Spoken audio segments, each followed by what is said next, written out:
Ya, jadi di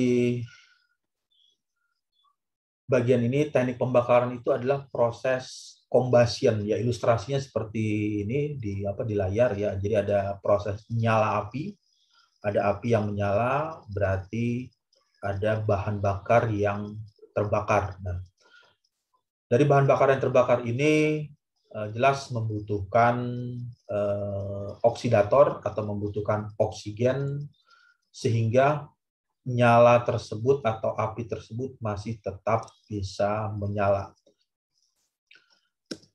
Lalu kalian sudah pernah lihat URL ini adalah URL Simago dan Books Google. Nanti Anda bisa melakukan atau mengeksplor atau mencari atau literatur atau membuat atau mengumpulkan eh, referensi melihat dari Simago GR berbagai macam penelitian atau publikasi jurnal ya. Anda ketik saja Simago GR lalu nanti coba dilakukan tracking atau penelusuran untuk mengetahui atau mencari jurnal tentang combustion. Nah, nanti bisa dilihat di situ. Kemudian Books Google untuk mencari buku atau e-book ya, tapi di Books Google ini umumnya tidak 100% penuh atau tidak 100%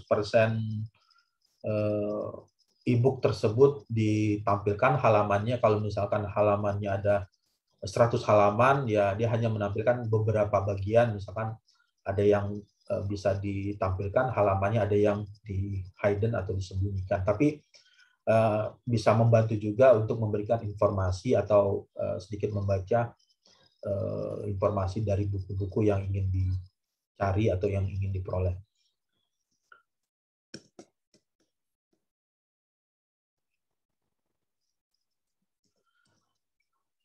Oke, balik lagi ke tadi materinya di bagian ini, di PPT ini, apa itu deskripsi atau arti dari pembakaran. Jadi kalau diartikan di bagian tersebut, ini ada deskripsinya.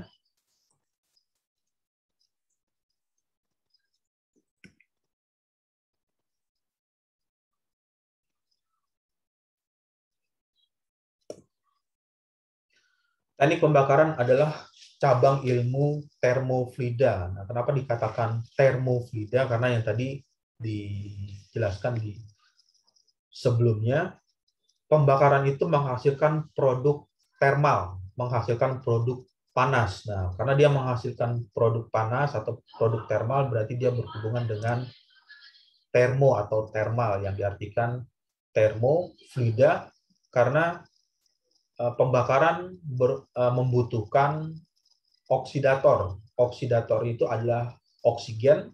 Oksigen itu masuk ke dalam kategori fluida gas. Jadi termofluida terapan ya, karena di pengembangan ya, karena basicnya adalah termodinamika, kemudian ada fluid mekanik, mekanika fluida, kemudian diterapkan atau dikembangkan untuk pembakaran. Jadi ilmu base-nya atau ilmu dasarnya itu adalah termodinamika dan fluida yang dikembangkan atau diterapkan untuk menyelidiki, menganalisa serta mempelajari tentang proses combustion atau proses pembakaran.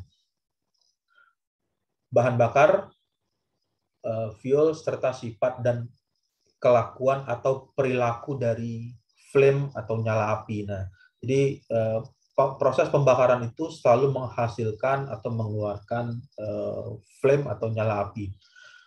Lalu apa saja yang bisa terbakar, apa saja yang bisa dibakar, ya bahan bakarnya itu bisa dalam wujud atau fasenya itu berbentuk gas, kemudian bisa berbentuk cair atau fluida cair, cairan, atau bisa berupa padatan. Nah, padatan itu ya macam-macam, banyak ya. Misalkan bahan bakarnya itu dari batu bara, kayu, kertas, kemudian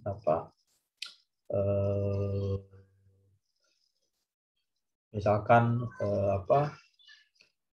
bagian-bagian yang lain. Jadi bagian-bagian yang mudah terbakar ya, misalnya padat yang berbentuk padat, misalnya kain atau baju, itu juga merupakan kategori padat.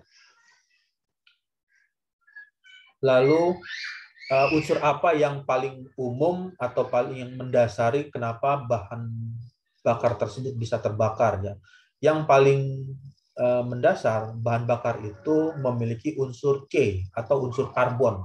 Jadi kalau di bagian ini gas itu walaupun dia berbentuk fase gas, kalau dilakukan pengujian unsur gas tersebut mengandung unsur apa saja, ternyata dia mengandung unsur C atau unsur karbon. Nah, karbon ini adalah bagian yang dapat atau mudah terbakar. Kemudian jika berupa cairan atau berupa berbentuk cair ya, misalkan bensin, minyak tanah, atau minyak diesel, itu kalau dilihat di properties materialnya itu ada nilai C-nya atau nilai karbonnya. Karbon inilah yang bisa dibakar oleh api, karena ada beberapa unsur lain itu tidak bisa dibakar oleh api atau tidak bisa terbakar. Sama juga dengan padat juga dia bisa terbakar, berarti dia memiliki unsur C atau unsur karbon. Lalu apa tujuan atau kegunaan dari Anda mengambil mata kuliah combustion engineering atau teknik pembakaran ini? Tujuannya adalah untuk menambah atau melengkapi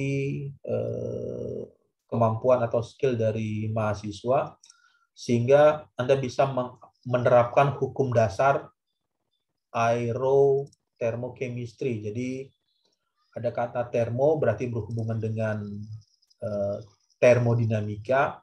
Chemistry ini ada hubungan dengan reaksi kimia, karena proses pembakaran itu terjadi secara reaksi kimia. Jadi ada bahan bakar, kemudian ada oksigen, dia menghasilkan gas CO2, bisa menghasilkan NO2, dan produknya mengeluarkan panas. Nah, nanti dari proses reaksi kimia tersebut, ya ini adalah chemistry-nya atau kimianya. Aero ini berhubungan dengan oksigen atau fluida udara yang dipergunakan untuk terjadinya proses pembakaran tersebut. Lalu nanti Anda bisa manfaatkan atau dapat dipergunakan untuk melakukan kalkulasi atau merancang suatu combustion chamber atau ruang pembakaran. Jadi kalau di bagian ini nanti misalkan Anda ingin melakukan analisa ruang bakar ya, combustion chamber di motor bakar. Nah, itu berhubungan dengan combustion engineering atau teknik pembakaran. Lalu di bagian berikutnya apa yang dianalisa?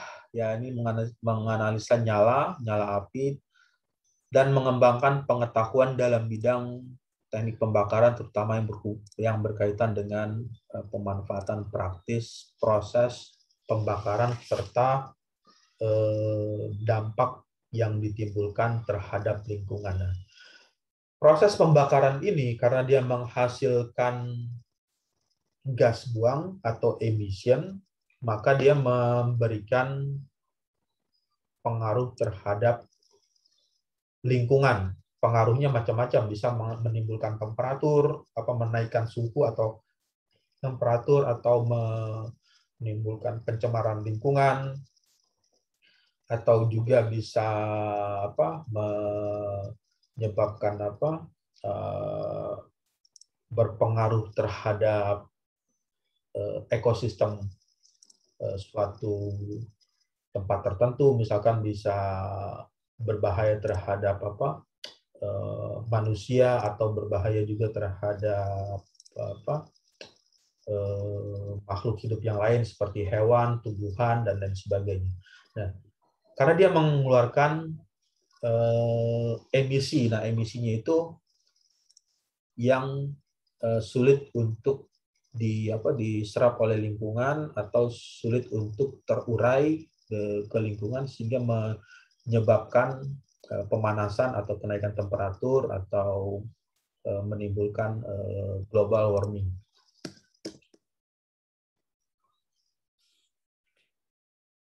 Lalu di bagian yang berikutnya, pembakaran ini bisa didefinisikan sebagai suatu proses ya. Jadi combustion atau pembakaran itu merupakan proses atau reaksi oksidasi. Di bagian sini ada kata oksidasi. Oksidasi itu artinya menggunakan oksigen. Jadi kalau misalnya oksigen itu tidak ada atau tidak diberikan, maka tidak akan terjadi combustion atau tidak akan terjadi proses pembakaran.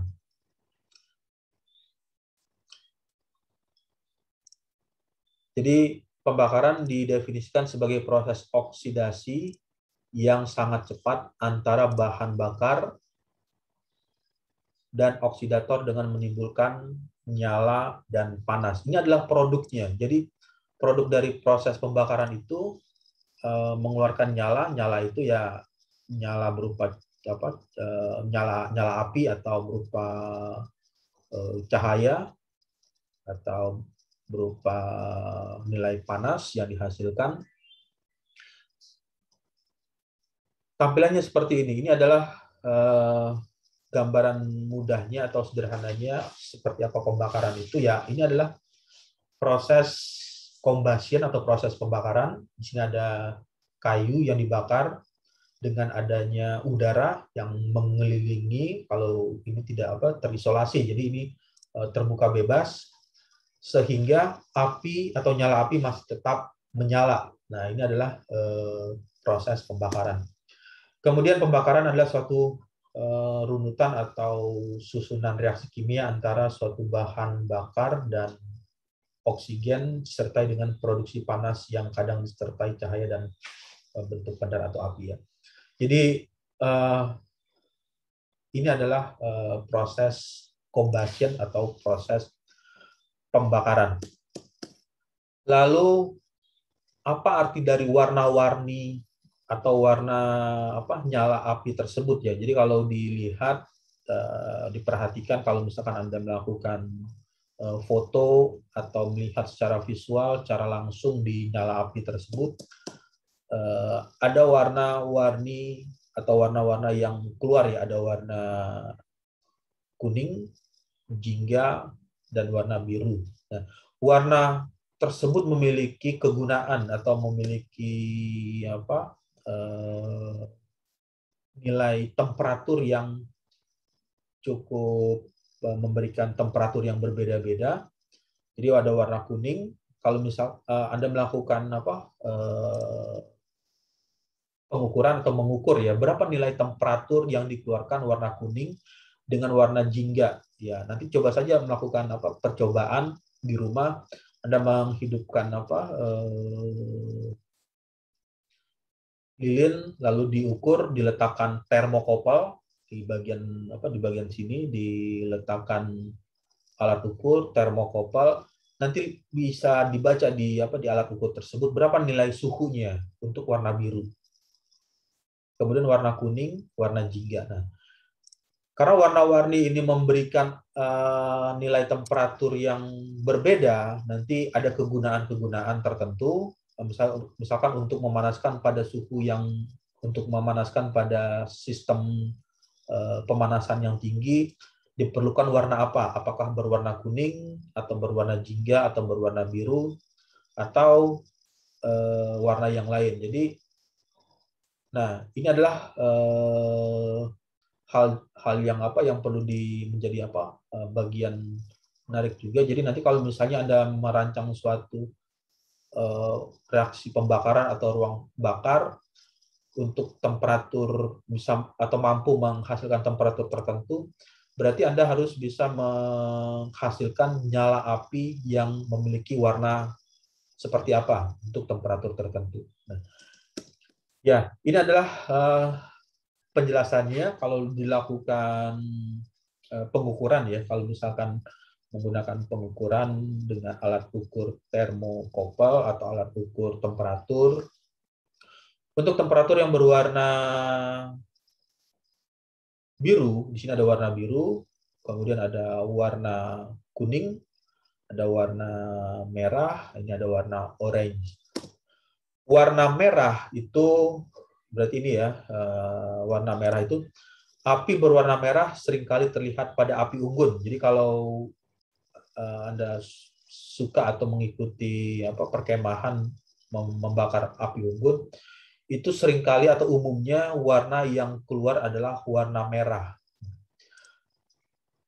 Pada api seperti ini pembakaran tidak berjalan sempurna. Kenapa hal itu terjadi? Ya karena di api unggun itu ya seringkali misalkan dikumpulkan kayu-kayunya itu kan bervariasi ya, nggak hanya sumber dari satu kayu atau satu bahan bakar padat. Ada yang kayu yang masuk ke dalam kategori kering, sangat kering, kemudian ada kayu yang juga masih basah atau sedikit lembab, digabungkan lalu dikasih minyak tanah atau bensin sehingga nyala api tersebut menghasilkan warna merah. Nah, karena dia warna merah ini terjadi pembakaran yang tidak berjalan sempurna. Karena dikatakan tidak berjalan sempurna artinya api atau nyala api tersebut membutuhkan energi yang cukup besar untuk membakar bahan bakar tersebut karena kayunya bervariasi, ada kayu yang yang basah, ada kayu yang kering, ada kayu yang lembab atau sedikit lembab, sehingga dia menghasilkan atau membutuhkan energi yang cukup besar. Nah, inilah yang menyebabkan atau menimbulkan warna nyala tersebut berwarna merah. Tapi kalau misalkan warnanya itu atau kayunya dibuat seragam atau dibuat kering semua, misalnya sudah dijemur atau sudah dikeringkan, ya nanti akan ada perubahan.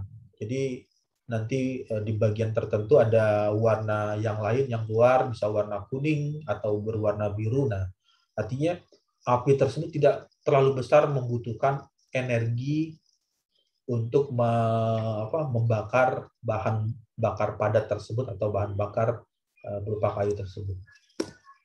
Lalu warna orange ini adalah api berwarna orange terjadi karena kenaikan suhu, yang sebelumnya itu berwarna merah,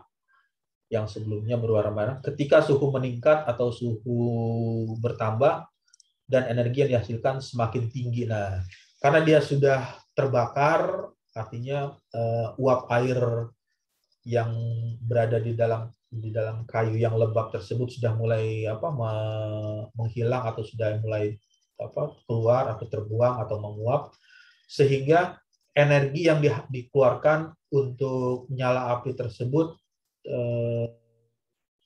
sedikit berkurang. Nah, karena dia sedikit berkurang, sehingga dia mengeluarkan output atau mengeluarkan energi luarnya itu berupa panas yang meningkat. Jadi panasnya menjadi lebih panas dari 1000 derajat Celcius ya. Diperkirakan kalau diukur temperaturnya itu sekitar 1000 sampai 1200 derajat Celcius. Lalu bagaimana dengan api yang berwarna biru? Nah, ini Api yang berwarna biru termasuk warna yang cukup sering terlihat pada api, misalnya pada nyala api kompor atau api pada lilin. Di bagian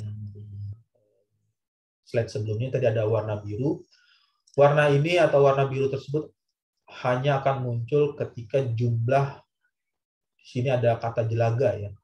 Jelaga itu artinya kotoran atau arang dari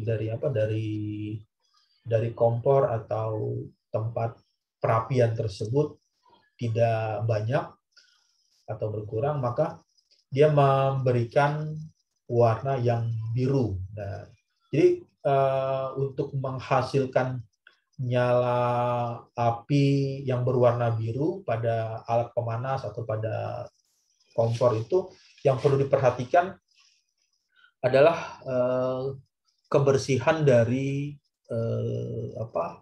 kompor tersebut. Jadi kalau misalnya dilihat atau diperhatikan, oh ternyata kompor tersebut banyak sisa abu atau sisa arang. Nah, nanti warna biru ini sedikit atau akan mengalami kesulitan untuk keluar karena dipengaruhi oleh kotoran, oleh abu yang menempel di kompor tersebut atau di tempat alat pemanas tersebut.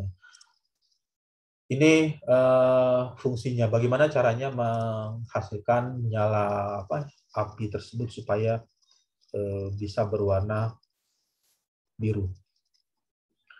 Lalu di bagian berikutnya adalah kuning. Kuning ini sama halnya dengan warna api. Warna kuning juga merupakan warna yang dihasilkan akibat adanya peningkatan suhu energi yang dihasilkan oleh api. Jadi api warna kuning memiliki energi yang lebih daripada api berwarna orange. Nah, ini kalau ini ada warna oranye, 1000 derajat Celcius sampai 1200 derajat Celcius. Untuk yang berwarna kuning, ini memiliki temperatur yang lebih panas lagi. Jadi dia menghasilkan suhu yang lebih tinggi. Nah, jadi semakin tinggi warna atau warna yang berbeda-beda ini memiliki nilai temperatur yang variasi ya, bervariatif. Jadi semakin mudah bahan bakar tersebut terbakar, jadi dia akan menghasilkan warna biru. Jadi coba Anda misalkan kalau yang suka memperhatikan ya, nyala api yang berada pada api yang dengan bahan bakar minyak tanah dengan bahan bakarnya itu gas ya, misalkan kompor gas. Kompor gas itu selalu menghasilkan warna string uniform ya, lebih banyak menghasilkan warna biru. Kenapa hal itu terjadi? Karena gas itu adalah bahan bakar yang mudah terbakar atau mudah dibakar. Jadi energi untuk membakar bahan bakar gas itu lebih kecil energi yang dibutuhkan oleh api karena dia lebih kecil atau lebih mudah untuk dibakar, sehingga dia menghasilkan output atau keluarannya itu berupa produk termalnya itu menghasilkan nilai yang lebih panas yang ditampilkan di warna biru. Jadi kalau dilihat dipastikan ya atau dilihat bahan yang mudah terbakar atau bahan yang mudah gampang sekali terbakar itu selalu berwarna biru karena dia tidak membutuhkan energi yang sangat besar atau cukup besar untuk membakar bahan bakar tersebut, sehingga produknya atau outputnya dia menghasilkan energi panas atau termal yang cukup tinggi. Oke, baik, sampai sini berjalannya slide. Ada yang ingin ditanyakan atau ada yang ingin ditanyakan, nanti bisa dituliskan di kolom komentar atau mengaktifkan mic-nya.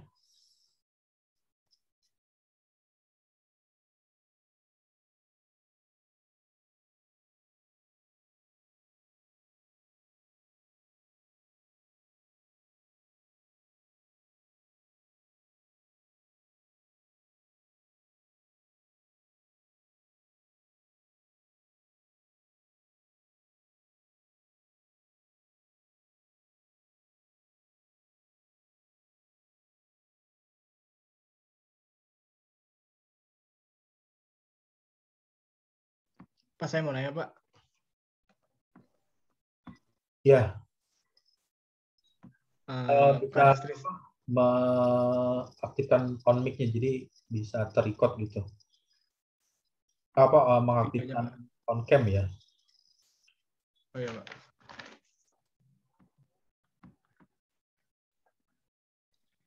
Saya mau nanya, Pak, karakteristik bahan yang mudah terbakar itu apa ya, Pak? Ya, jadi karakteristik bahan yang mudah terbakar ya, kalau kita kembali lagi ke apa di bagian ini. Nah, jadi karakteristiknya adalah bahan bakar yang mudah terbakar itu umumnya berbentuk fase gas ya. Jadi bahan bakar itu kan jenisnya macam-macam ya. Ada bahan bakar padat, kemudian ada bahan bakar cair, kemudian ada bahan bakar gas. Nah, di bagian ini, nah ini adalah bagiannya, kita bisa memahami bagaimana karakteristik dari bahan bakar yang mudah terbakar, menganalisa dari warna nyala api. Jadi warna nyala api kan ada warna orange, warna merah, kemudian ada warna kuning, lalu ada warna biru ya. Nah, jadi dari warna-warni ini, untuk warna merah dijelaskan dia menghasilkan temperatur 600 sampai 1000 derajat Celcius. Jadi output dari panas yang dikeluarkan untuk warna merah ini adalah 600 sampai 1000. Berarti dia membakar, atau yang terjadi adalah pembakaran tidak berjalan sempurna. Di sini dijelaskan pada api yang berwarna merah itu tidak berjalan sempurna. Tidak berjalan sempurna itu artinya untuk membakar bahan bakar tersebut, api membutuhkan energi yang besar. Jadi api tersebut membutuhkan energi yang besar untuk bisa membakarnya. Karena dia membutuhkan energi yang besar, berarti kan secara logika sederhananya kan dia sudah terbuang energinya. Energinya sudah terbuang untuk membakar bahan bakar tersebut, sehingga output dari panas yang dikeluarkan oleh nyala api tersebut yang berwarna merah, dia menjadi 600 derajat Celcius sampai 1000.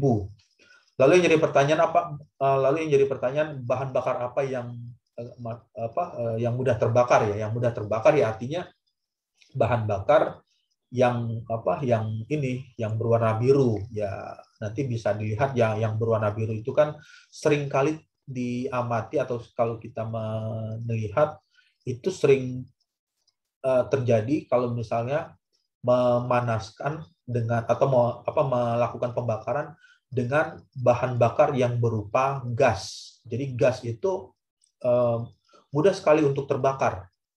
Jadi mudah sekali untuk terbakar.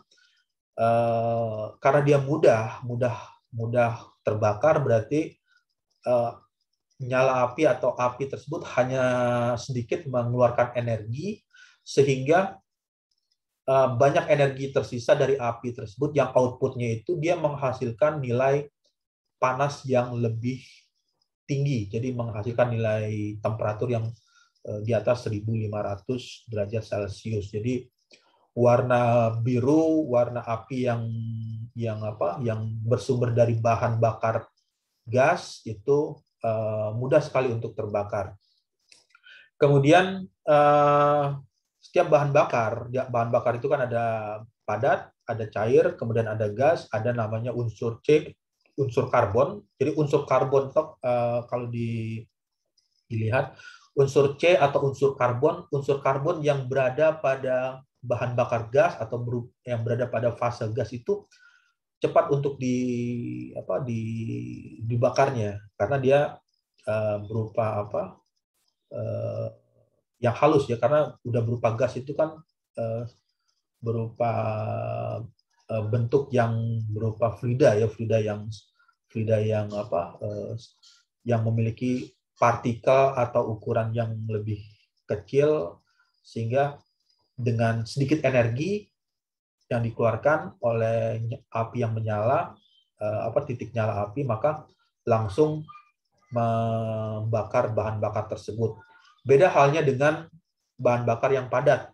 Misalkan kalau membakar kertas ya, coba aja misalkan membandingkan membakar kertas ya atau membakar koran. Kalau misalnya koran dibakar dengan korek api, coba divideokan atau perhatikan, warna nyala api yang keluar adalah berwarna, umumnya dia berada pada warna merah atau berwarna warna oranye atau warna kuning. Tetapi yang dominannya ketiga warna ini, warna-warni. Tapi kalau misalnya bahan bakar gas, itu yang akan dominan berwarna biru. Jadi kalau melihat kompor gas, itu kan kalau diperhatikan sekelilingnya ya, berwarna biru. Tapi kalau kompor gasnya itu sudah sering dipergunakan atau sudah sering dipakai selama berapa bulan atau berapa tahun, terus jarang dibersihkan, ya kadang warna api warna birunya itu akan berubah. Nah, kenapa dia bisa berubah? Karena dipengaruhi oleh jelaga atau abu atau kotoran-kotoran yang menempel di saluran gas yang keluar tersebut, sehingga energi nyala api yang ingin membakar bahan bakar tersebut membutuhkan energi yang besar yang dibutuhkan.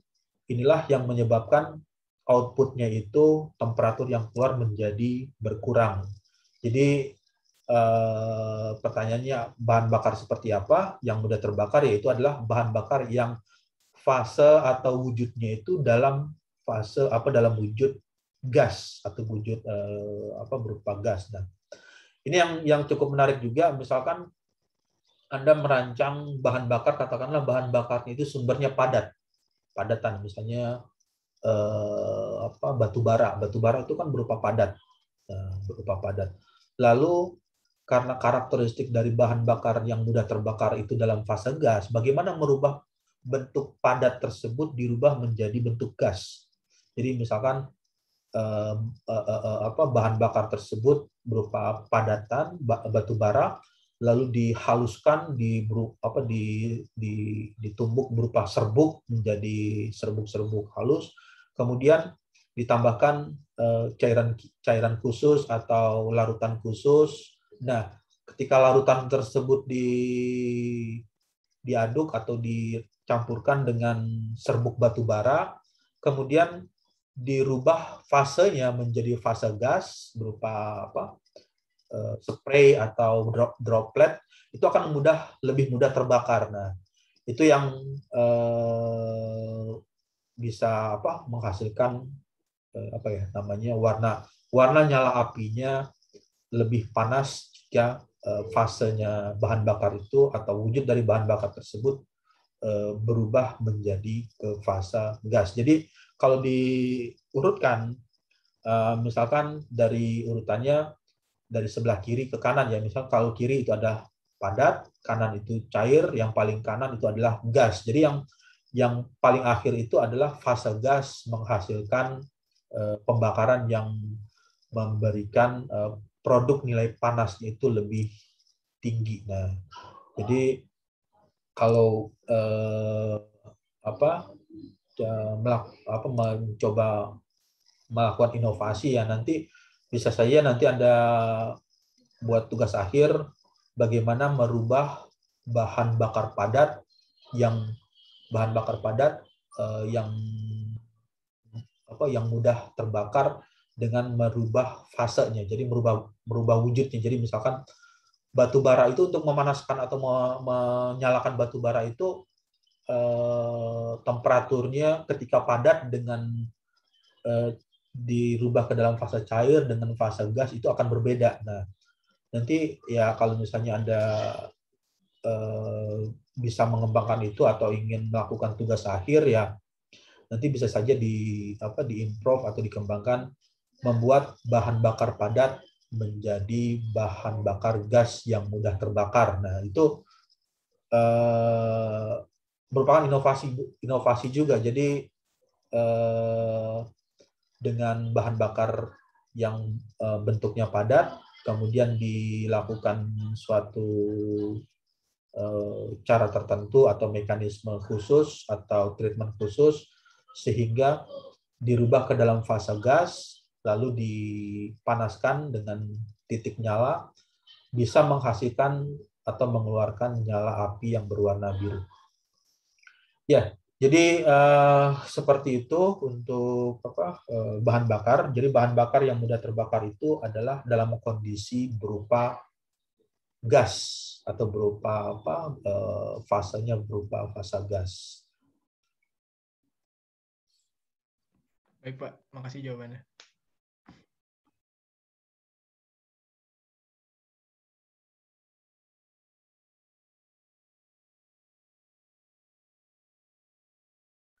Ya, oke, baik. Sambil berjalan lagi, saya akan masuk lagi ke slide berikutnya nanti. Satu lagi, jangan lupa untuk absen ya. Absennya di Edmodo, di absen di Edmodo dengan menuliskan nama dan NIM. Kemudian untuk absensinya 2 kali ya, karena di minggu kemarin sebetulnya udah mulai, cuman karena banyak yang belum bergabung atau belum tahu informasinya untuk perkuliahan, jadi kita mulai di minggu ini.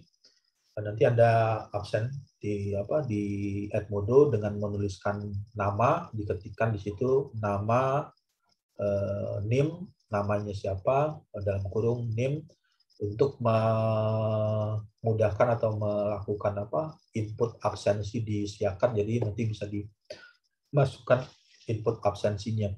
Dan absennya di 2 kali ya, di Edmodo dengan menuliskan nama dan NIM. Oke, baik, sambilnya berjalannya PPT, ada lagi yang ingin ditanyakan? Ya, ini adalah contoh oksidasi. Jadi oksidasi atau oksigen, jadi oksigen atau yang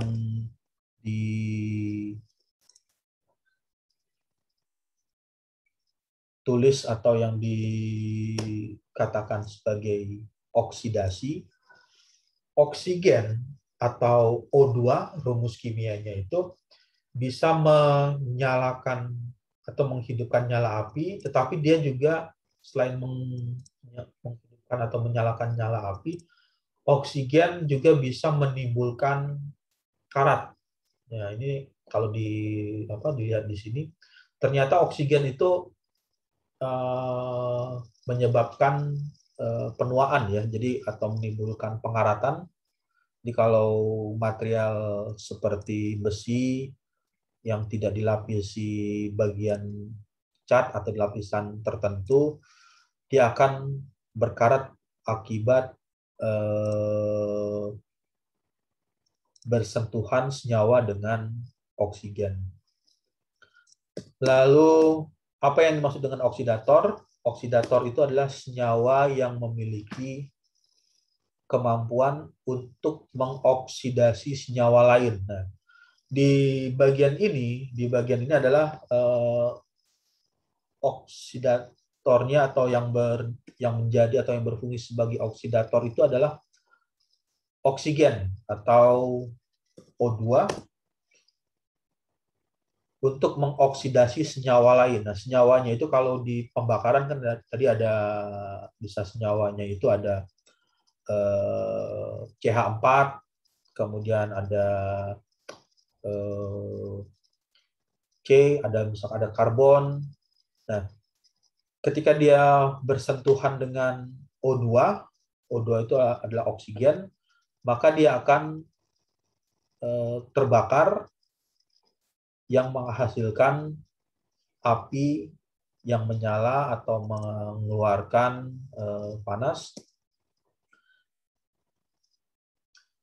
Berikutnya yang tadi disebutkan oksidator itu berupa O2 sesuai dengan namanya oksi ya. Oksidator dalam pembakaran adalah O2 atau oksigen. Karena O2 atau oksigen ini merupakan bahan utama yang menjadi keperluan untuk pembakaran kalau di udara murni ya, di udara biasa ya. Udara biasa itu kan kalau dilihat komposisinya 20% oksigen, sekitar 20% ya, sekitar 20% oksigen, 79% itu adalah nitrogen, 1% itu adalah oksigen. Nah, di sini karena oksigen itu merupakan bagian yang utama, maka untuk proses melakukan pemadaman atau memadamkan bagian yang terbakar, itu lebih baiknya atau lebih bagusnya memadamkan sesuatu yang terbakar itu akan lebih cepat dilakukan jika menutup atau menghalangi oksigen untuk tidak bersenyawa dengan bahan bakar. Misalkan sederhananya seperti ini, misalkan Anda memadamkan kompor yang terbakar ya, atau nyala api yang terbakar ya. Itu akan lebih mudah Anda melemparkan kain basah, kain misalnya baju basah atau kain yang basah, dibasahi, dimasukin ke dalam air, lalu Anda tutup bagian kompor tersebut, lalu kompor tersebut akan langsung padam atau nyala api akan langsung padam. Jika dibandingkan dengan Anda menyiram dengan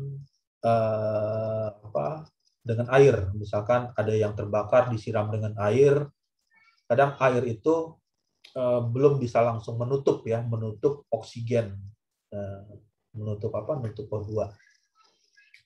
Inilah karakteristik yang dijadikan untuk penggunaan alat pemadam api ringan. Jadi kalau di bagian gedung itu kan suka ada tabung khusus ya, tabung yang ditempel di dinding yang biasa disebut dengan APAR, alat pemadam api ringan. Prinsip kerja dari alat pemadam api ringan tersebut adalah melakukan isolasi terhadap O2. Jadi misalkan ada ruangan yang terbakar atau ada objek yang terbakar, disemprotkan dengan tabung tersebut, maka tabung tersebut mengeluarkan semacam cairan atau semacam gas yang menutupi oksigen supaya tidak melakukan kontak atau mengoksidasi bahan bakar tersebut. Nah, karena dia tidak adanya kontak, sehingga api tersebut akan lebih cepat padam dalam hitungan detik. Itu yang dilakukan caranya atau yang lebih mudah untuk memadamkan nyala api dengan cara melakukan isolasi atau menutup oksigen supaya tidak mengoksidasi atau melakukan oksidator terhadap bahan yang terbakar tersebut. Ya, ini adalah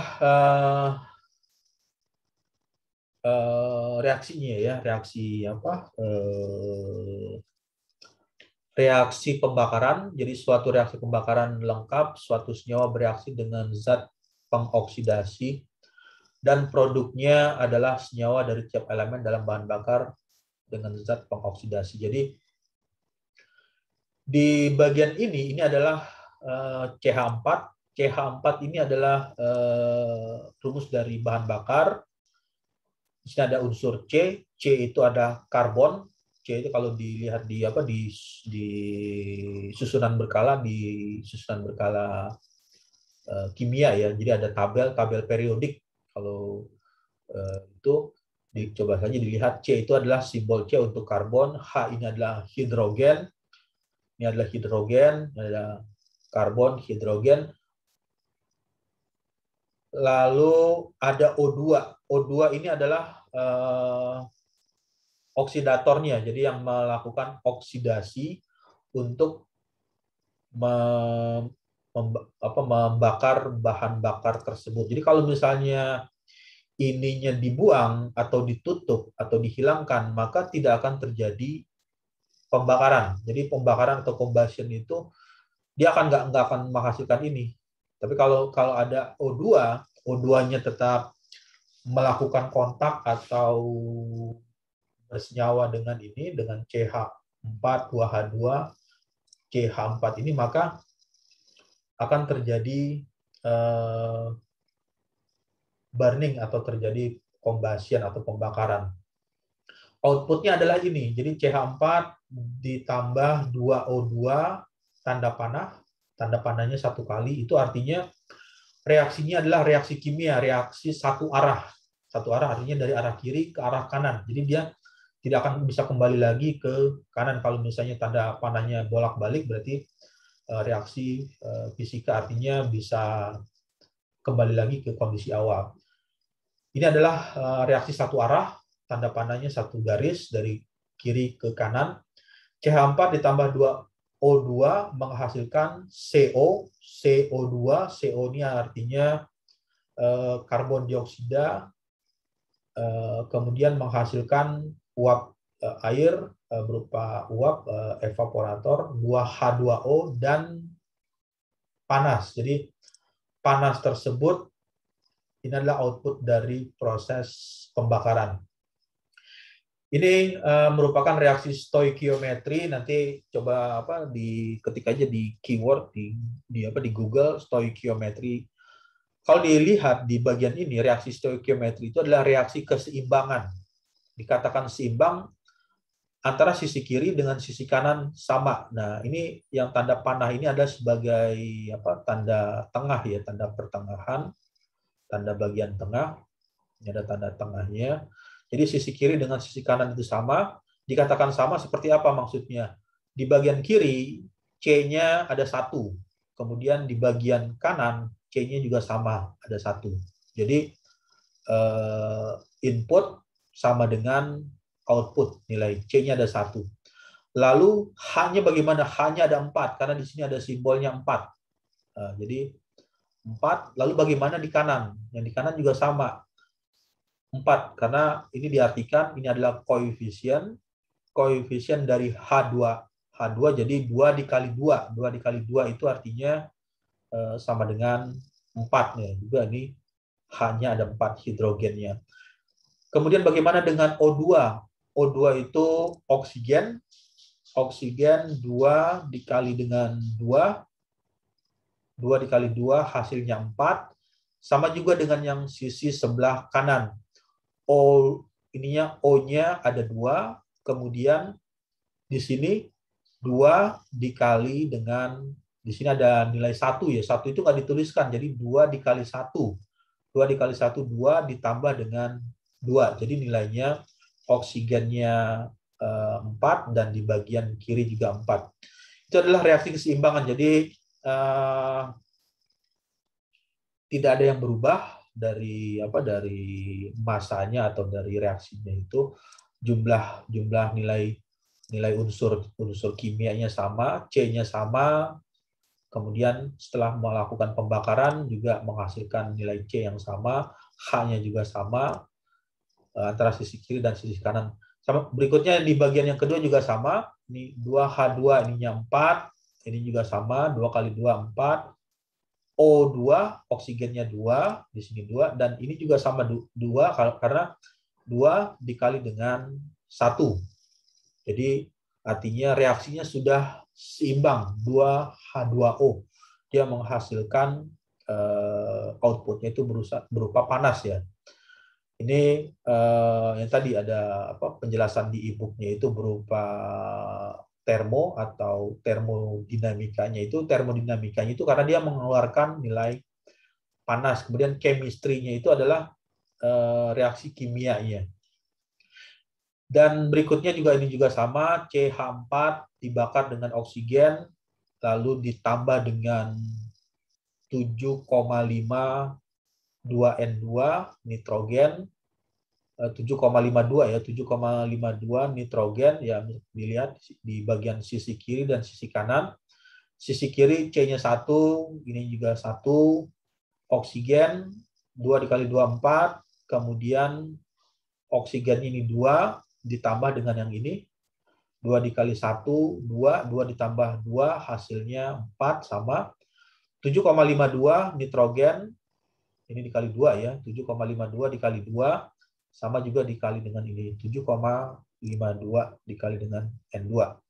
Jadi unsur kimia atau unsur kimia yang terjadi di pembakaran itu berlangsung secara seimbang, artinya sebelum terjadinya pembakaran dan setelah terjadinya pembakaran ini adalah produknya, dia menghasilkan nilai kimia yang sama, nilai C-nya sama, kemudian H-nya sama, oksigennya sama, dan nitrogen yang sama. Dan pembakaran, karena pembakaran itu plus ditambah dengan heat atau ditambah dengan panas. Karena pembakaran itu selalu menghasilkan nilai kalori atau nilai panas. Jadi belum pernah ada dari pembakaran menghasilkan plus dingin atau plus sejuk, itu belum pernah ada. Yang itu hanya ada pada ruangan ber-AC. Jadi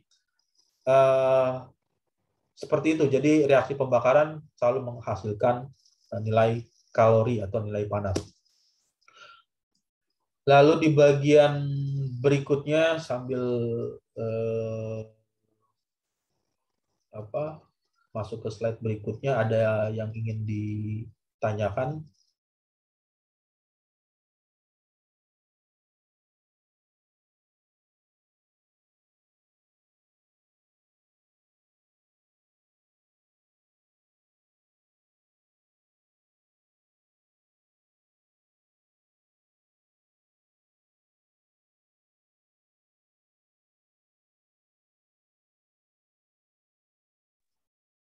Ya, jika tidak ada, akan masuk ke slide berikutnya.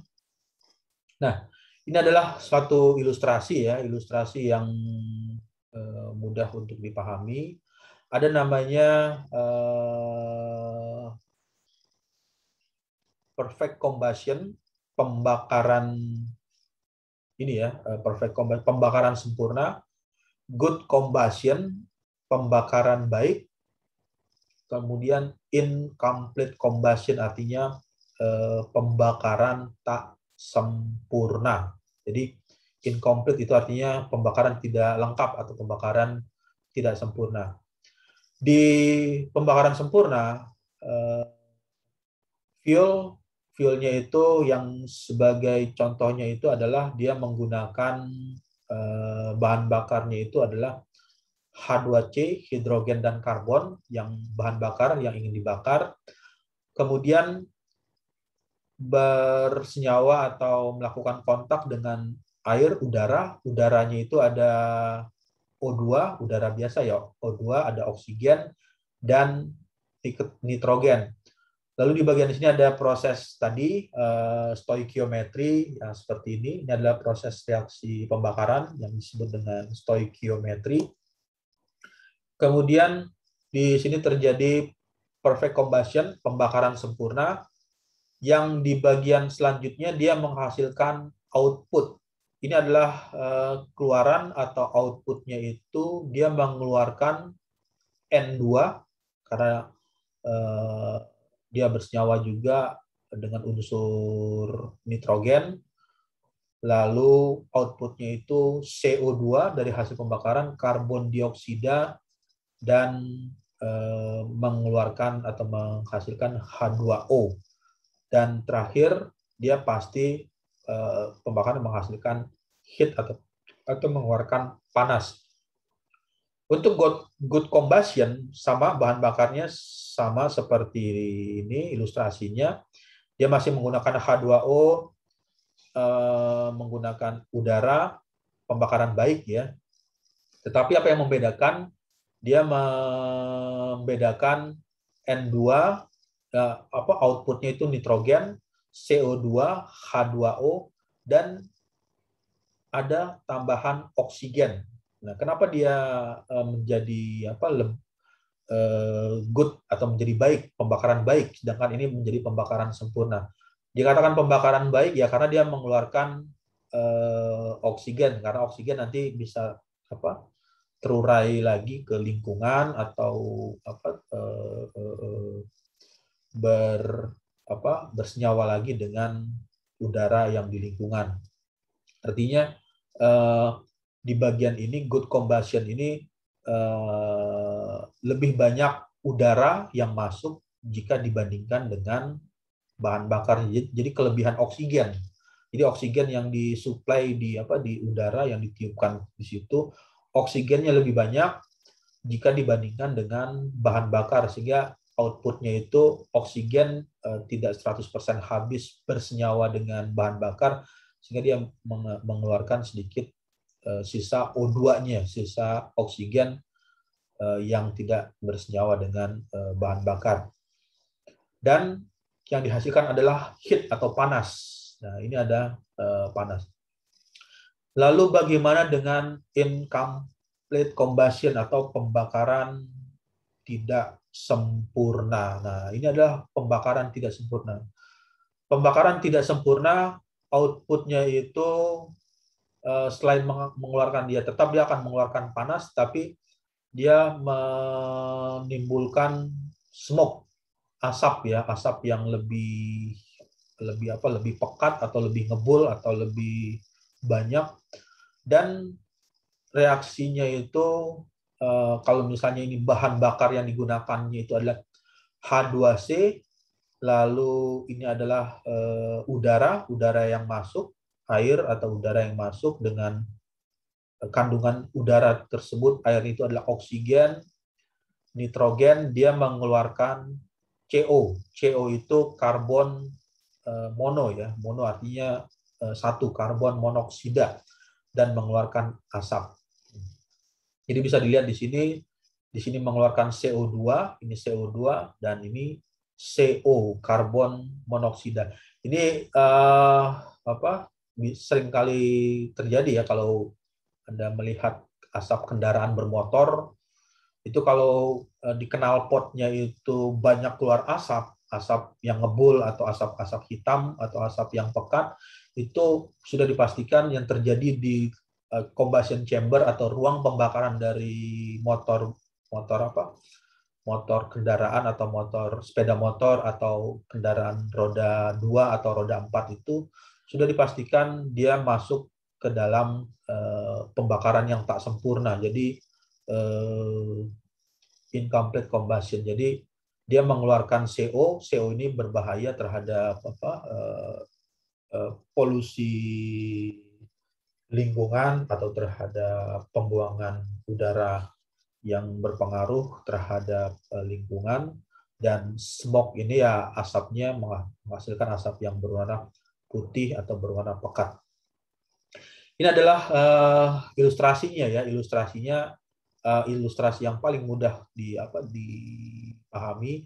Apa yang dimaksud dengan perfect? Perfect itu pembakaran sempurna, good combustion, dan incomplete combustion dengan sebagai contohnya bahan bakar yang digunakan adalah H2C, hidrogen karbon. Jadi ini adalah bahan bakarnya dan bereaksi dengan oksigen dan nitrogen. Kemudian ini adalah suatu applied atau aplikasi dari pembakaran. Yang pertama adalah gaya dorong roket, furnace dan boiler, turbin gas dan mesin jet, lalu mesin piston, berikutnya memanaskan makanan atau memanaskan air atau memanaskan minuman, itu juga merupakan aplikasi dari combustion, pembakaran. Sebagai pemanas ruangan di daerah atau tempat yang memiliki 4 iklim atau 4 musim panas, empat suhu ya. Jadi ada musim salju, musim hujan, musim kering, kemudian ada musim gugur. Nah, itu pada saat musim turun salju itu di bagian tertentu digunakan untuk memanaskan ruangan. Lalu di bagian lain ini sebagai alat setrika konvensional. Jadi kalian sekarang kan setrika kan sudah menggunakan listrik ya, ada yang masih menggunakan alat konvensional dan lain-lain. Jadi banyak sekali kegunaan dari combustion ini. Jadi sederhananya combustion itu adalah proses pembakaran yang melibatkan O2 sebagai oksidatornya. Jadi oksidatornya itu adalah oksigen. Karena tanpa oksigen tidak akan terjadi pembakaran. Jadi tidak akan terbakar. Jadi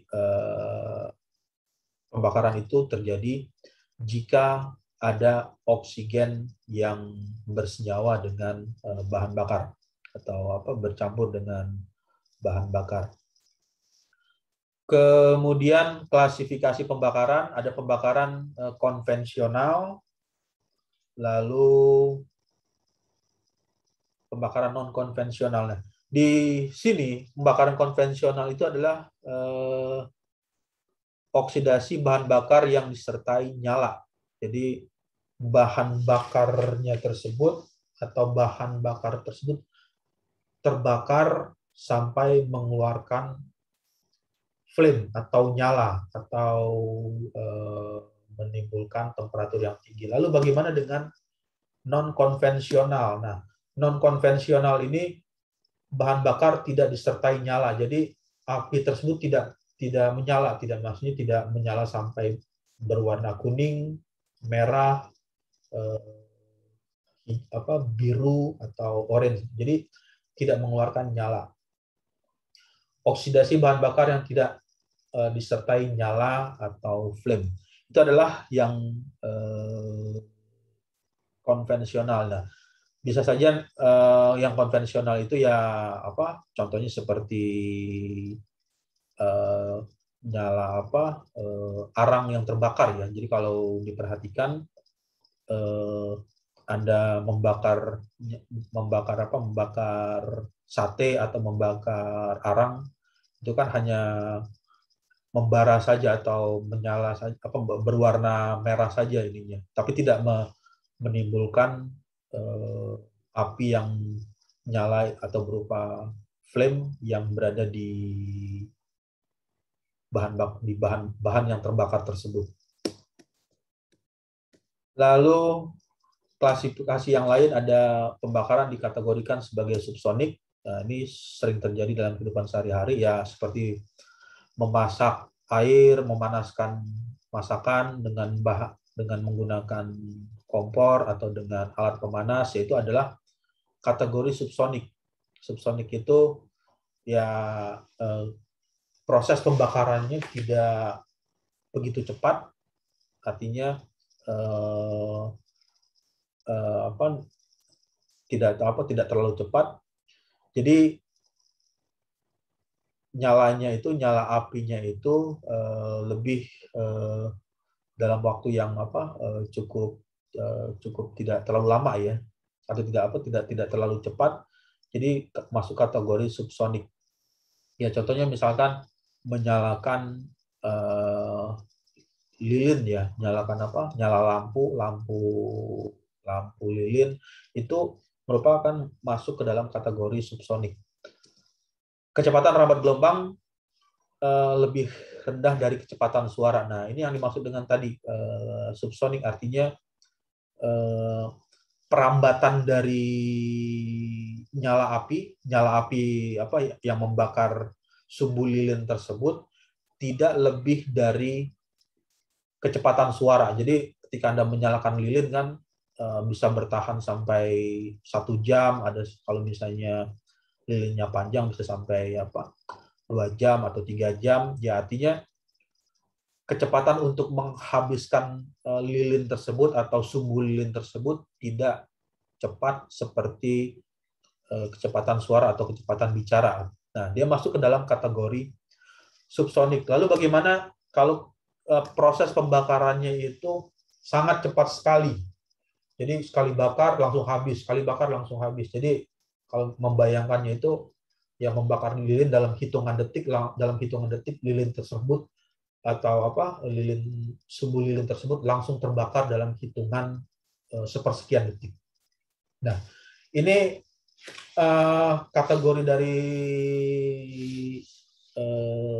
supersonik atau pembakaran supersonik ini adalah kecepatan rambat gelombang reaksi pembakaran lebih tinggi dari kecepatan suara. Nah, kapan itu terjadi? Ya, itu bisa saja terjadi pada mesin jet pesawat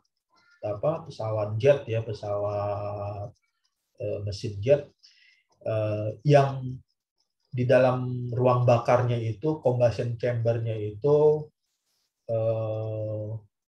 terjadi proses supersonik. Kenapa dia harus supersonik atau sangat cepat membakar? Ya karena kalau misalnya membakarnya lambat atau proses pembakarannya lambat, nanti dia akan memberikan gaya dorong atau propulsi terhadap mesin tersebut menjadi kurang atau bahkan tidak bisa menggerakkan atau mendorong mesin tersebut. Nah, ini kecepatan rambat gelombang itu diartikan di supersonik ini lebih tinggi dari kecepatan suara. Ya. Jadi nanti contohnya ya itu ada berada pada mesin pesawat jet atau pesawat terbang yang dengan proses pembakarannya itu di ruang pembakaran itu adalah proses pembakaran supersonik. Lalu di bagian selanjutnya ada beberapa hal yang masuk dalam kategori ini dalam proses pembakaran itu ada proses fisika. Proses fisika itu artinya yang terjadi adalah dinamika fluida karena pembakaran itu melibatkan fluida gas atau fluida oksigen. Jadi ada dinamika fluida. Heat transfer, perpindahan panas merupakan proses fisika karena outputnya itu atau hasilnya itu berupa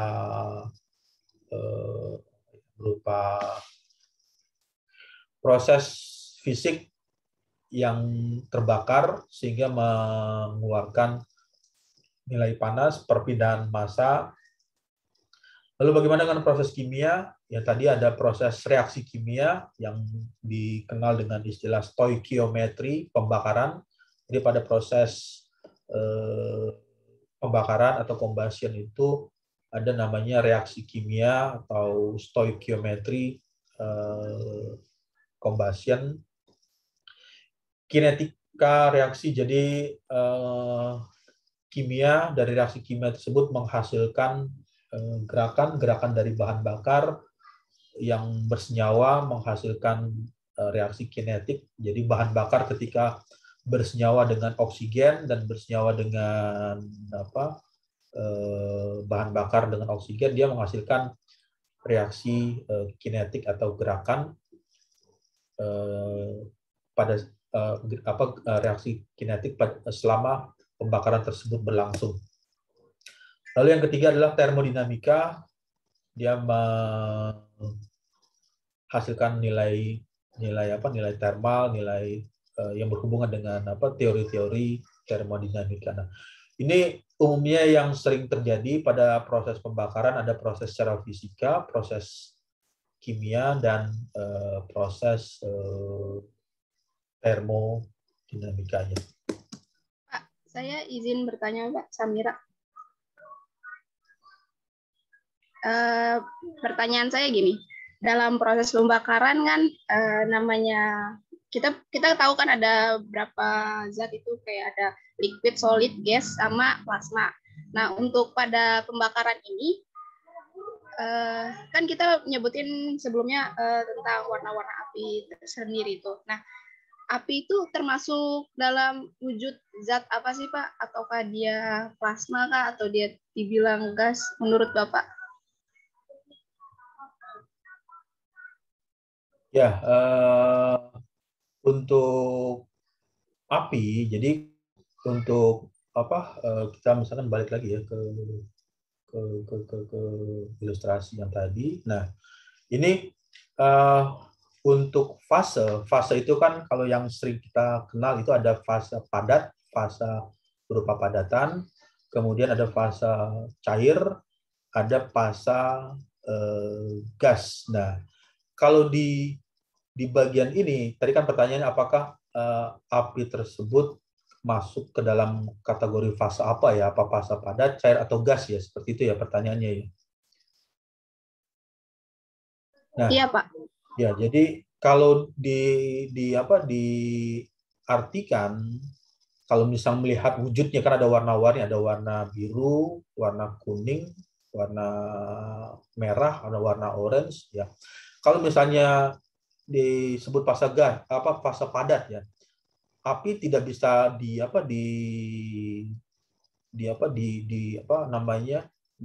misalkan kalau disentuh atau disenggol ya menggunakan besi atau logam atau dengan bagian tertentu, maka api tersebut akan terbelah atau akan bergeser atau akan berpindah-pindah. Nah, berarti dia tidak bisa masuk ke dalam kategori fase padat. Lalu kalau misalnya masuk ke dalam kategori apakah dia masuk ke dalam fase cairan, nah, atau fase fluida cair. Kalau fluida cair kan berarti dia masuk ke dalam fluida kompresibel. Jadi dia juga tidak bisa dilakukan seperti itu. Di bagian lain, kalau fase gas dia hampir mendekati wujudnya itu ke dalam fase gas, karena api ini kan dia bersenyawa dengan oksigen. Oksigen itu adalah fase gas. Ya, walaupun bahan yang dibakarnya itu bisa saja membakar kayu. Kayu itu memang padat, berupa padatan atau berupa fase yang wujudnya padat. Tapi setelah dia berubah menjadi atau mengeluarkan warna-warni, dia akan menjadi wujudnya itu berupa gas atau berupa berupa plasma ya. Kalau plasma itu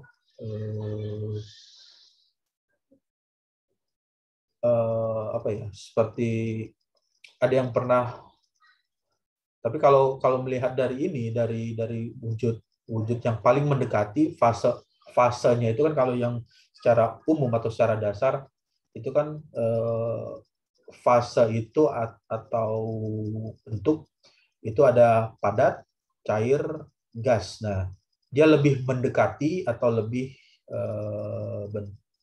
dekat ke dalam bentuk fase gas. Nah, kenapa dia lebih mendekati fase gas? Ya, itu bisa dites aja langsung. Misalnya dilihat secara visual, kalau misalnya api tersebut disenggolkan dengan tangan, misalnya api nyala lilin ya, atau nyala lilin. Jadi kalau kita menyenggol-nyenggol api lilin dengan telunjuk secara cepat, kan dia api tersebut ikut terbelah ya, atau terbagi kalau misalnya disentuh. Terus kalau fase cair ya, dia juga bukan berupa cairan karena sudah berubah fase. Jadi yang lebih mendekati itu ke dalam bentuk fase gasnya. Nah, karena dia fase gas ya balik lagi ke teorinya. Makanya api itu akan lebih mudah membakar objek yang berbentuk gas karena dia tidak membutuhkan energi untuk merubah itu semua. Jadi kalau misalnya fase padat kan dia bahan bakarnya berupa padat, dia harus merubah padatan tersebut atau sumber padat tersebut membutuhkan energi yang cukup besar atau sangat besar, sehingga panasnya itu dia menghasilkan panas yang lebih rendah. Tapi kalau bahan bakarnya itu yang sudah sama-sama satu bagian ya, atau satu jenis, ya dia akan lebih mudah melakukan senyawa atau melakukan interaksi. Jadi kalau bahan bakarnya gas ketemu dengan wujud aslinya itu adalah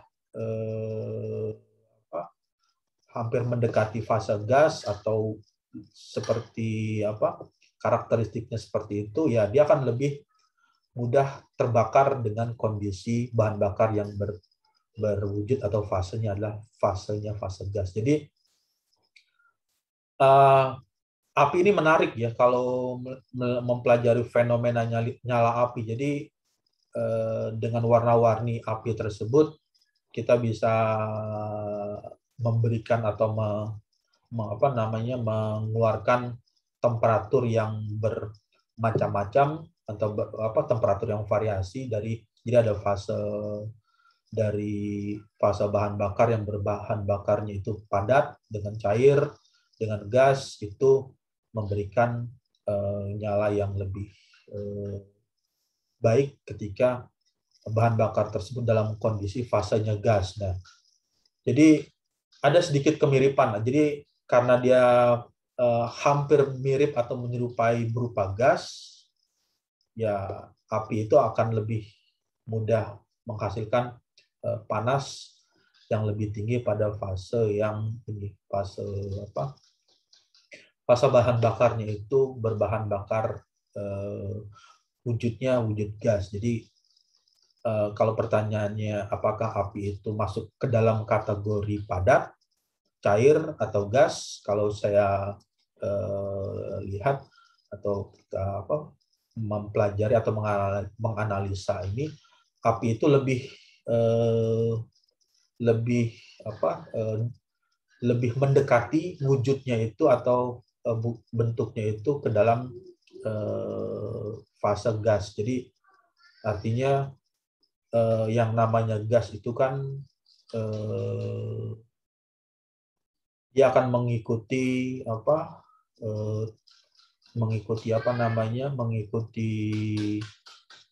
objek yang disentuhnya. Kalau misalnya bagian tersebut ada yang tersentuh, ya pasti dia akan berlubang ya. Kalau misalnya ini di bagian sini kita masukkan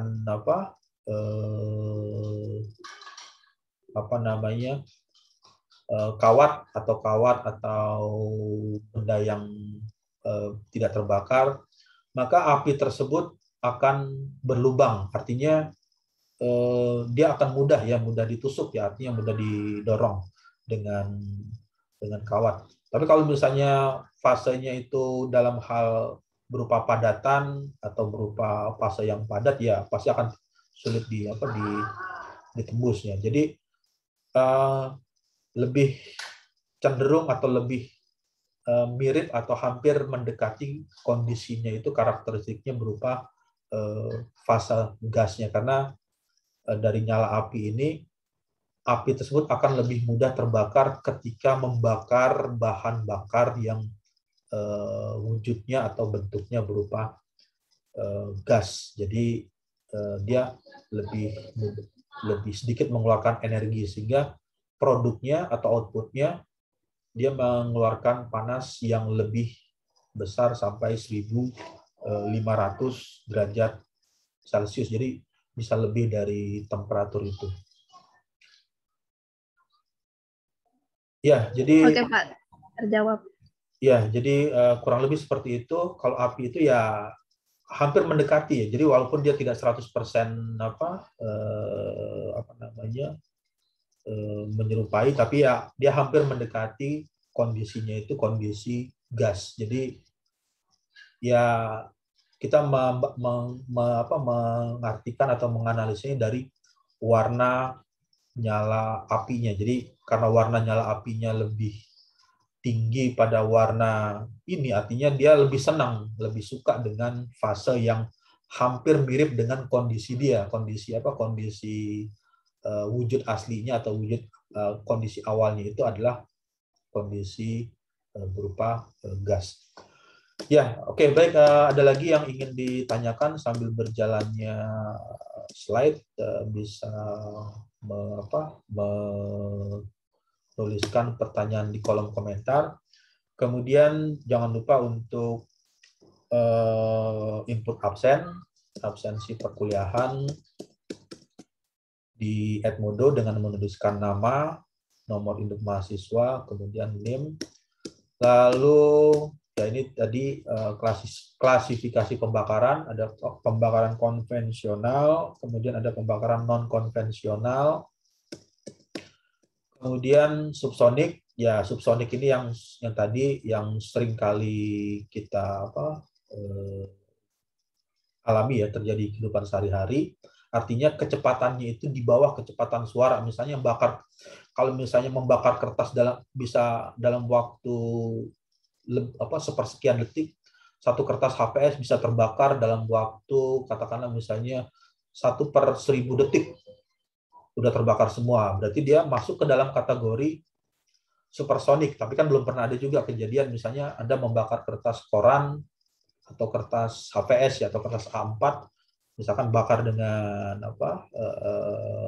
dengan korek, walaupun dikasih bensin, disemprot dengan bensin, disemprot dengan minyak tanah atau disiram dengan minyak tanah, ya masih membutuhkan waktu berapa detik untuk bisa membakar kertas tersebut. Jadi dia masih masuk ke dalam kategori subsonik. Tapi kalau misalnya udah sepersekian detik kertas tersebut dalam waktu 1/1000 detik, sekali nyalakan korek, kertasnya langsung terbakar, ya itu dia masih bisa masuk ke dalam supersonik. Ini proses pembakaran ini ya, ini bisa terjadi di combustion chamber atau di ruang pembakaran yang mesin jet yang menggunakan pembakaran bahan bakar yang didesain dengan cara khusus, dengan disemprotkan oksigen dengan campuran yang menghasilkan pembakaran sempurna, sehingga bisa memberikan pembakaran yang sangat cepat proses pembakarannya.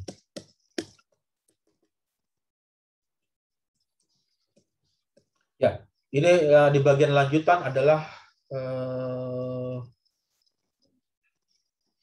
komponen pembakaran. Yang tadi ini yang berasal dari fosil. Fosil itu dari dalam bumi. Ada gas bumi yang tadi ada CH4, CH2, CH10, itu ada metana, etana, ada propana.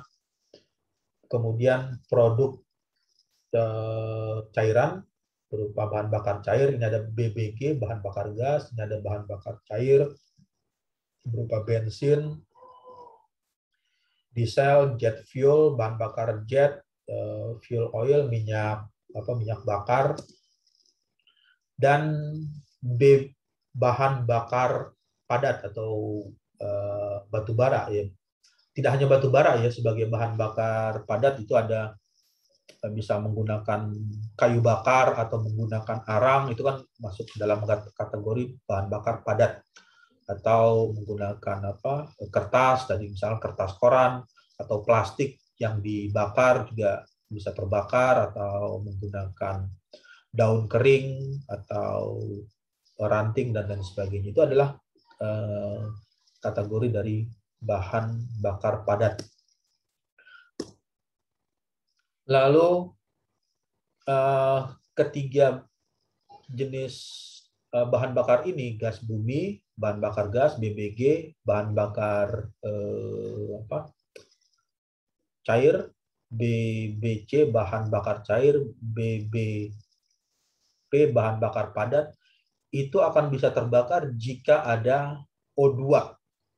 Jadi kalau tidak ada oksigen atau tidak ada O2, ini sulit sekali atau bahkan tidak akan terbakar. Ya, coba saja misalkan ilustrasi sederhananya, misalkan menyalakan lilin, terus kemudian lilin tersebut dipadamkan, ditutup dengan gelas, maka dia akan padam. Atau misalkan mau coba ngetes, misalkan bakar kertas, tapi bakar kertasnya itu di dalam sumur, misalkan dalam sumur apa? Kalau dulu kan bukan sumur bor ya, tapi sumur yang pakai menggunakan timba. Misalkan ada masuk ke dalam situ atau meletakkan apa sumber atau bensin disemprot apa disiramkan di bagian dasar sumur dengan kedalaman katakanlah misalnya sampai 30 meter di dalam sumur, disiram bensin di dalam sumur, terus dilemparkan api atau sumber api, maka juga tidak akan menyala, bensin tersebut tidak akan terbakar ketika berada pada kedalaman tersebut. Kedalaman sumur sampai 30 meter. Kenapa hal ini terjadi? Karena oksigennya sudah tidak ada kandungan oksigen di dalam ruangan tersebut. Ya, jadi proses pembakaran itu yang perlu diingat adalah akan terjadi jika ada O2. Jadi pembakaran itu akan terjadi jika ada oksigen. Kalau tidak ada O2 atau tidak ada oksigen, yang 1, 2, 3 ini tidak akan pernah terbakar. Jadi ya walaupun dipanasin sampai panas sampai berapa temperaturnya, sampai dipancing-pancing sampai temperatur yang tinggi, maka tidak akan menghasilkan nyala api atau tidak akan terbakar. Jadi yang paling utamanya itu adalah dia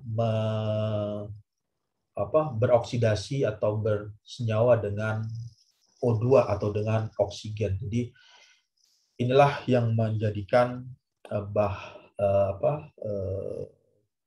bahan bakar tersebut bisa terbakar. Lalu di bagian berikutnya ini ada penjelasan, ada crude oil. Crude oil ini minyak mentah, lalu di furnace, diolah dengan ruang bakar, tungku pengapian.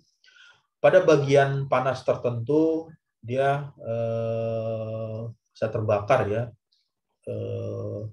Untuk fuel oil 370 derajat Celcius, 300 derajat, 200 derajat, kerosin ini minyak tanah 150 derajat dan 20 derajat di gas yang lain. Nah, ini lalu bagaimana klasifikasi emisi? Jadi kalau yang tadi ada pembakaran ya, ada pembakaran itu atau reaksi pembakaran menghasilkan produknya itu di samping menghasilkan panas juga menghasilkan pembuangan atau gas buang, atau kalau ditampilkan di bagian ini berupa tabel atau flow diagram. Ada yang namanya air pollution, polusi udara. Polusi udara itu dikelompokkan sebagai berikut. Ada masuk ke dalam primer polutan, secondary polusi kedua.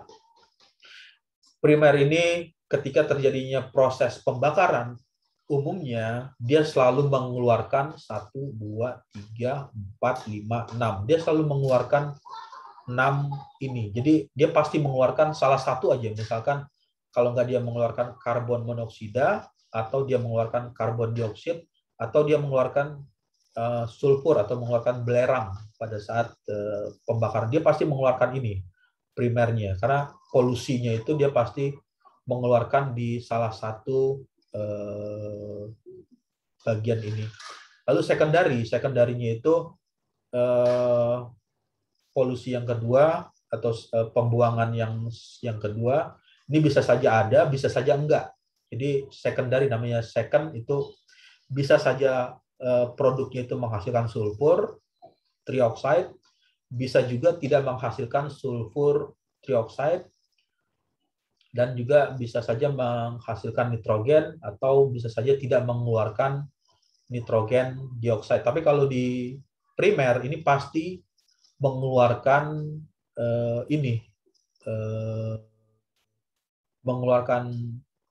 primer. Ini adalah pasti kalau setiap pembakaran dia pasti mengeluarkan 1, 2, 3, 4, 5, 6. Salah satunya.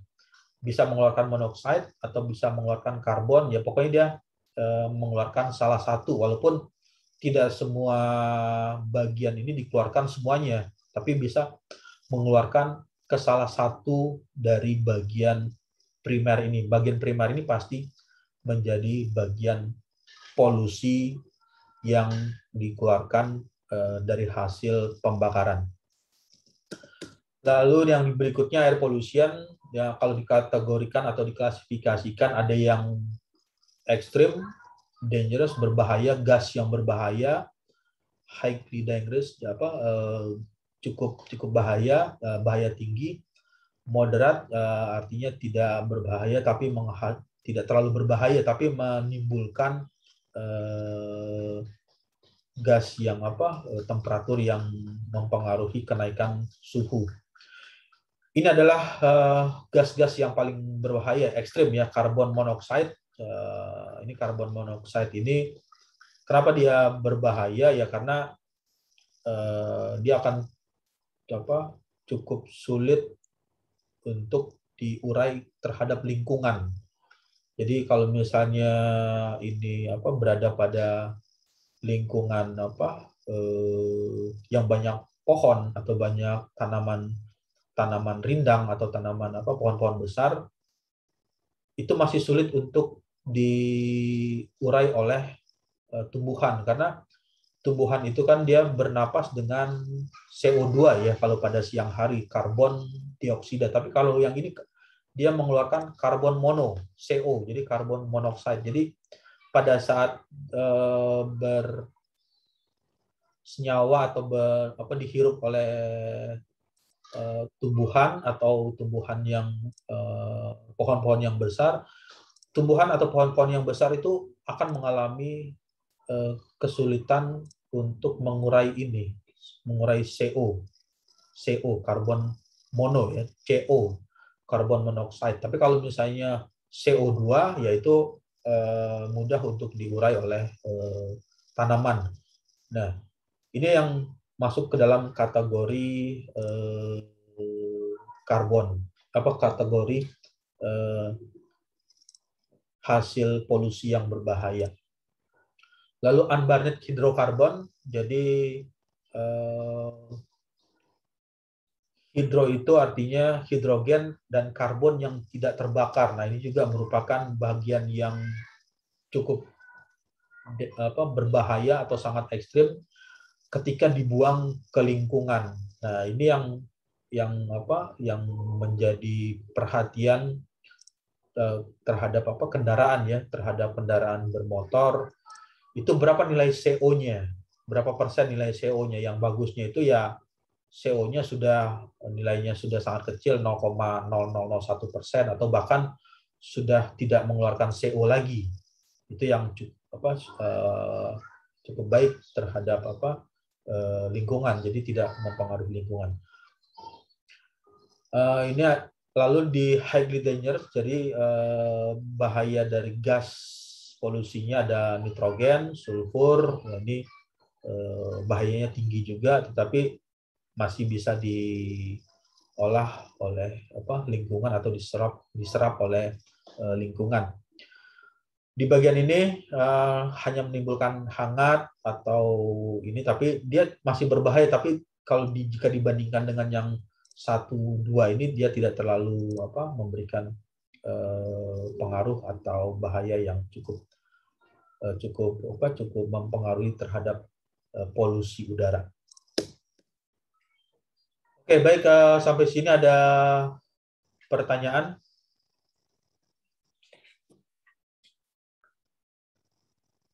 Ya, jadi jika tidak ada pertanyaan, nanti jumlahnya berapa ya? Jumlahnya ada 21 ya, jadi ada 21 peserta. Nanti Anda membuat kelompok untuk presentasi. Nanti Anda melakukan review jurnal,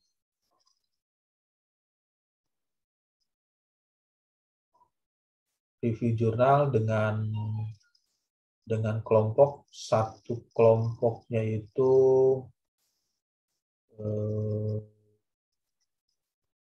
kalau 21 dibagi dengan 2 ya. Jadi satu kelompok itu 2. Jadi nanti Anda bisa membentuk kelompok, satu kelompoknya 2. Materinya apa untuk presentasinya nanti bisa download di sini.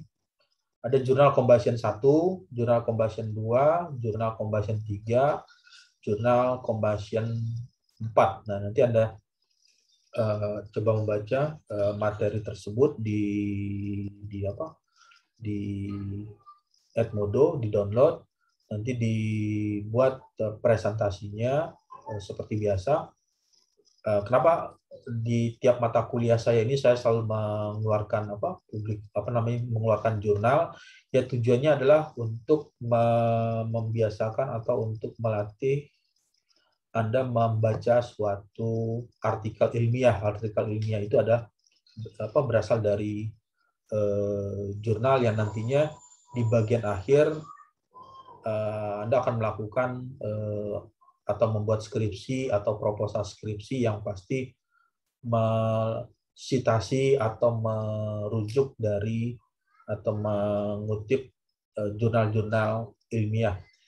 Nah, di sini nanti Anda coba buat presentasi atau PowerPoint-nya dari jurnal tersebut, di download, kemudian dipresentasikan di minggu depan.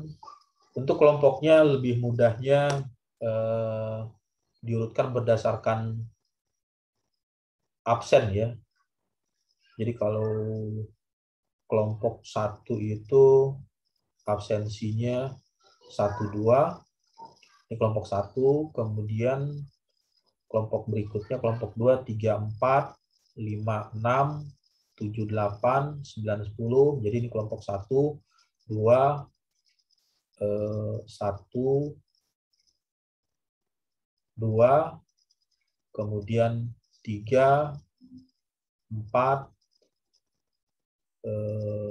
5, 6, dan seterusnya. Jadi berdasarkan absen, jadi satu kelompok itu 2 orang. Nanti yang dipilih adalah Anda bisa memilih sendiri jurnal apa yang ingin diceritakan atau ingin dipresentasikan.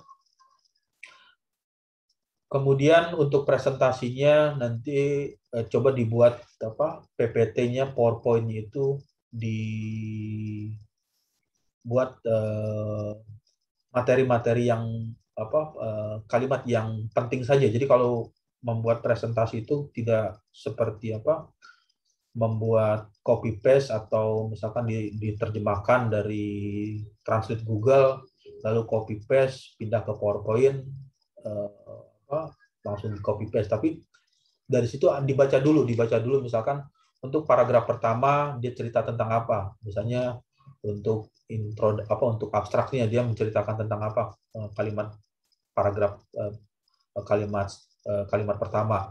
Nah, poin apa yang paling penting? Nah, poin itu yang paling penting nanti itu yang dimasukkan di PowerPoint, dan nanti coba Anda bercerita dengan PPT atau dengan PowerPoint seolah-olah Anda yang membuat atau yang mempresentasikan paper Anda. Jadi ya sama seperti kayak ini kan, di bagian ini kan ini seperti tampilan ini kayak ini kan saya hanya mengutip atau membaca dari e-book ya, atau dari buku bagian tertentu saya kutip atau saya masukkan di PPT.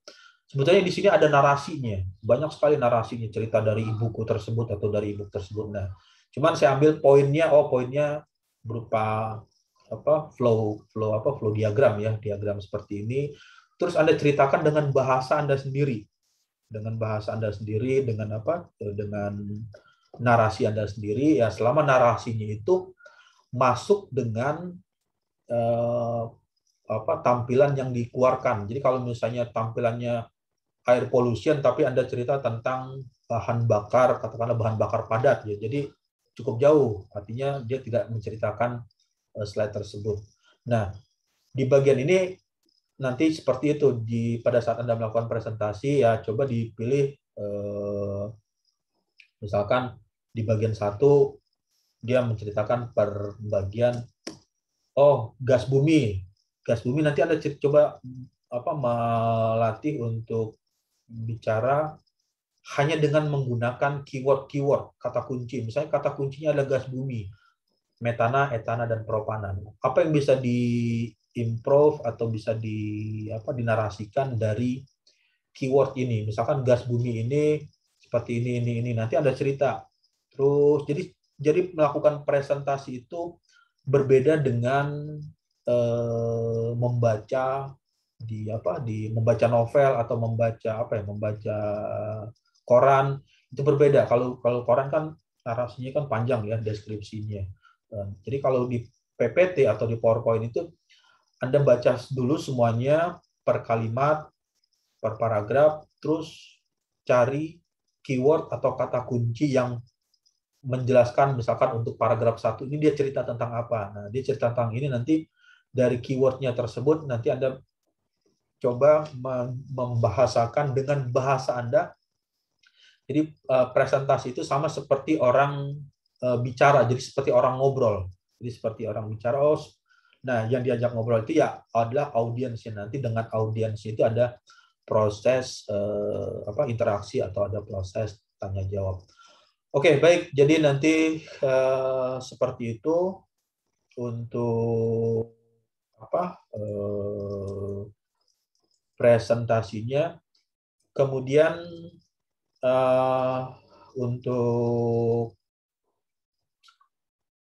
untuk yang lain ada pertanyaan?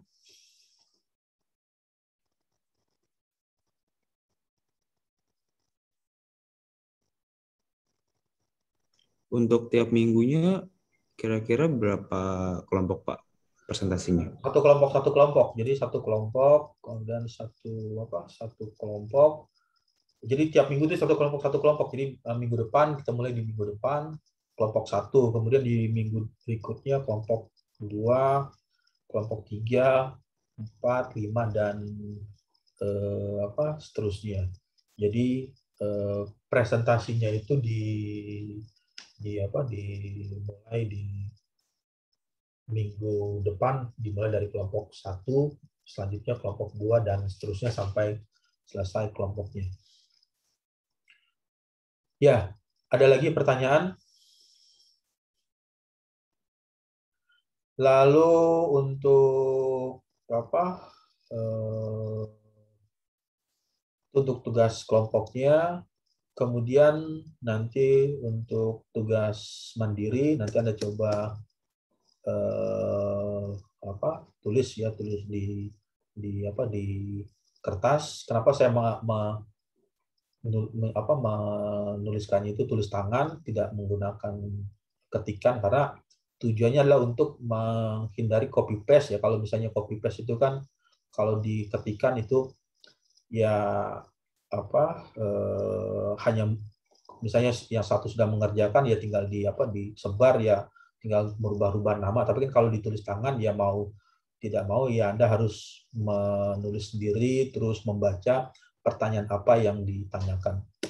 Ya, ini adalah tadi nanti coba dicari dipelajari atau dibuka lagi apa yang dimaksud dengan perfect combustion atau pembakaran sempurna dengan pembakaran tak sempurna. Lalu bagaimana fungsi dari O2 atau oksigen, karena pada saat proses pembakaran itu selalu membutuhkan O2 atau oksigen. Kemudian contoh bahan bakar, jadi bahan bakar itu ada BBP, bahan bakar padat, ada bahan bakar cair, kemudian ada bahan bakar gas minimal 5. Nah, nanti Anda coba explore apa saja yang masuk ke dalam kategori bahan bakar tersebut. Lalu yang keempat, apa yang harus dilakukan untuk mengurangi polusi gas buang dari reaksi pembakaran. Nah, ini bagaimana cara mengurangi atau mereduksi emisi atau pembuangan dari gas buang bahan bakar. Kemudian sebutkan zat kimia yang tidak dapat terbakar. Jadi karena zat kimia itu kan banyak ya, zat kimia atau unsur kimia apa saja yang tidak bisa dibakar oleh api. Jadi api itu nggak semuanya bisa membakar, misalnya tidak semua bisa membakar padat ya, zat padat ya, misalnya fase padat, apa saja yang tidak bisa terbakar oleh api. Jelaskan apa yang menyebabkan zat kimia tersebut tidak dapat terbakar. Apa yang menyebabkan zat kimia tersebut sehingga tidak bisa terbakar, tidak bisa dibakar oleh api. Apa yang menyebabkan kenapa dia tidak bisa terbakar? Nah, itu yang nanti coba Anda buka kimia dasar atau buku unsur reaksi kimia susunan berkala zat kimia apa yang tidak dapat terbakar oleh api. Oke, baik, waktunya kita sampai jam berapa ya? 11.30 ya. Karena udah 11.40, udah hampir mendekati sholat Jumat. Saya rasa untuk perkuliahan sampai di sini, nanti kita ketemu lagi di minggu depan untuk mata kuliah teknik pembakaran. Oke, baik, saya ucapkan selamat siang. Wassalamualaikum warahmatullahi wabarakatuh. Sampai jumpa di minggu depan. Terima kasih, Pak. Selamat siang, Pak. Makasih, Pak.